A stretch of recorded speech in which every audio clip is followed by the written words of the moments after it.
Ate Tin, kain na. Anong ulam? Ano ulam? Dito, kain ka dito. Baka, Ate Tin. Baka ang ulam natin. Kunti lang, baka. Dito,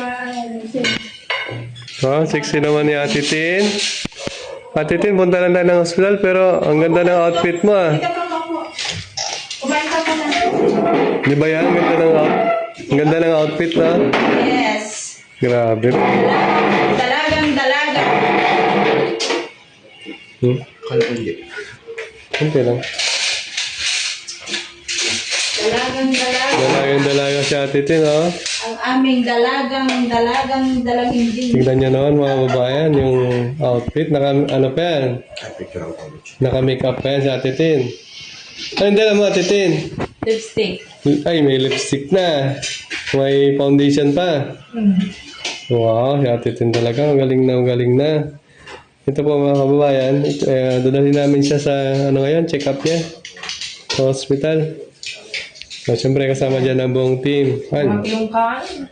Nakainin mo kasi matagal tayo doon. Ay, Ano mo, mabilis lang yung check-up, matagal doon kasi. alaga ni Yaya. Oh. Sabi ko sa'yo, magbihig ka din. Yeah. Ano masabi mo kay Ate Tin? Yan. Laki ng pinagbago. Boss JB, oy, dalaging din. May pulbo pa ito sa mukha. O, alisin mo. Kaya maayos. Ayos mo. Yan. Yan. O. Ay, para ay. Dalagang dalaga. Saan pumuputi na rin siya, no? Tatanggal, nagbabakbakan yung... Nagbabagbak yung kutis niya. Dahil dun sa ano niya, sabon. Sabon yan, no? Oo, dun sa sabon. Lotion. Uy. Ate Tin, baka may manliligaw ka na dyan. Meron na. Ay, meron na agad! Ay, grabe! May kachat siya. Meron na. Nag-comment nga doon sa upload ni Daddy Frankie. Ano sabi mo doon? Ano? Hindi ko alam. Yung comment ko. Tintin. Ikaw yun eh. Salamat po. Oh, di ba yung mga mananood comment dun sa sa mga viewers. Mag-please ka lang, magtiyaga ka lang. Din siya, salamat po.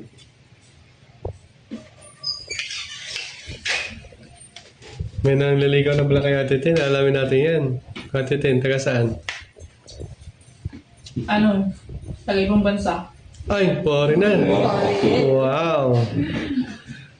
Apam. Apam. Apam. Kachat niya, apam. Maganda ng buhay mo yan pag nakatuluyan kayo. Pero ingat ha. Dahil hindi lahat ng apam mababait. Mga fake lang yun. Pusa. Hindi, magsapat Yan. ka dito. Si, may tagaliga na. Ano ma-advise mo sa kanya? Yan. Lahat naman, ganyan talaga yung pupuntahan. Pero, kailangan mo lang mag-ingat. Hindi lahat pagkakatiwalaan. Ha? Di ba sinabi ko na sa'yo? Kilatisin mo muna yung tao. Huwag yung agad-agad sasagutin. Ha? Para hindi ka na magaya sa una. Ano? Sino? Ay, iniwan siya pala noong una na asawa niya. Kailangan mo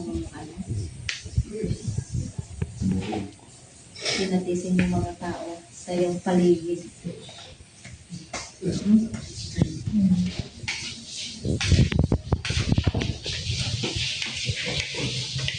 Ganda mo na, oh. Talo mo pa si Yaya na.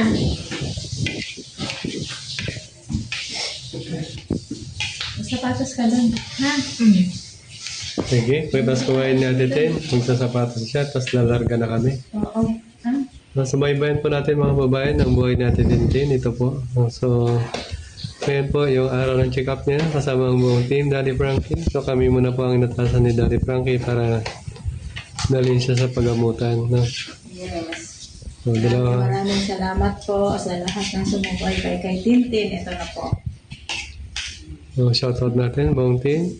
Kasama si Yaya, Ate Peli, Kuya Rizky, Kuya JC, Boss GB, Aling Rochelle, Kuya Rab, Kuya Chano, PG27, Samo to Vlog TV, Boss Tax, at syempre, Daddy Frankie Official. Ayan. Salamat sa suporta po at isa na lang po sa Ate Tintin na nagpapatunay na natulungan ng Daddy Frankie na ngayon ay magaling na. Nalabanan niya yung kanyang sakit, no?